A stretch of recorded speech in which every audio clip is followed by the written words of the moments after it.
မိမိတို့အထုနေတဲ့တရားဒီနိဗ္ဗာန်ကိုအဆောင်ကြဖို့အထုကြတာပဲအဲဒီလိုအထုတဲ့တရားမှာဘာလို့နေတယ်ဆိုတော့စာရသိလို့ရှိရင်လေရာဖြစ်ပြီးဝါရဏကိုကြိုးစားကြလို့ရှိရင်ဒုက္ခသတ္တငြိမ်းတဲ့နိဗ္ဗာန်အပေလေးပါးတရားသိတဲ့နိဗ္ဗာန်အမြင်ကျော်ရောဘဝရမလွတ်တဲ့နိဗ္ဗာန်ကလိကံသာရှိသောဖြစ်ခြင်းသာရှိကြမှာငြိမ်းတဲ့နိဗ္ဗာန်ဆိုတာရောက်အဲ့ဒါအတုဒီကံမှာနေတာလေရာမဖြစ်တော့သေးတယ်လေခရီးကမတော့ဆဲဖြစ်တတ်တယ်အဲ့ဒါလေရာလေးကိုသိဖို့ရကိုစင်္ကာရိပုတ္တရာကအမေခံပြီးရှင်အနန္ဒကမေးထားတော့ရှိစင်္ကာရိပုတ္တရာကအာဒေကုန်ခံရန်ကဖြစ်ပြီးပြီဒါကြရှင်အနန္ဒကလည်းသောတာပန်ရှိပြီးပြီအဲ့ဒါသောတာပန်ပြီးတဲ့ပုဂ္ဂိုလ်ရံကဖြစ်တဲ့ပုဂ္ဂိုလ်ကိုမင်းများဆုံးကြတယ်ဆိုတော့ဝါရမတို့ပြည်သာတိုင်းလေတဲ့နောင်နောက်သားတွေလေရာကိစ္စလေရကိစ္စကိုဖြည့်စွမ်းလို့ရဘယ်မှာလဲငါတို့အပြေးရမယ်ဆိုတော့သိရပါလေတဲ့ဆိုပြီးသူတို့နှစ်ပါးအဖြေနဲ့အမေ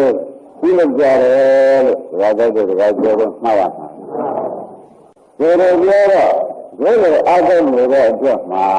လေရာရှိဖို့နမနာသေးတာပဲလို့မှားရမှာအထုဆဲဖြစ်တဲ့ဒကာရမတွေအတွက်အမဘာမယုံကြည်တယ်ဆိုတော့ဆိုတာပေါ်လာတာပေါ့လေအမေက၄ချက်ဆွေ၄ချက်ရှိပါတယ်လို့မှတ်ရမှာနော်ဝိပဿနာလေးလုပ်တဲ့ပုဂ္ဂိုလ်ဒီလုပ်တဲ့လုပ်ခြင်းတစ်မျိုးဝိပဿနာကငါလည်းလုပ်တဲ့လုပ်နေရတော့ဒီတော့ကိုလုံးနေတာလုပ်ကြရလို့ရှင်တွင်ဆက်ရုပ်တဲ့သဘောရောက်ဝိပဿနာခရီးမပေါက်တဲ့အလုံးမျိုးပဲလေဒီဝိပဿနာရဲ့လုံးမရတော့ဆိတ်ရနေတာကိုသူကမသိဘူးဒီလိုမရတာတော့မဟုတ်ဘူးနော်ဒီလိုရရနေတာပဲခရီးမပေါက်တောက်မပေါက်ကိုရှင်းစားတာကမှတ်ရမယ်ဒီလိုရတော့ဝိပဿနာလုံးနေတယ်ဆိုတော့ဒီလိုနဲ့ရှင်သူကသာတာပဲမှတ်ထားလိုက်တာပဲ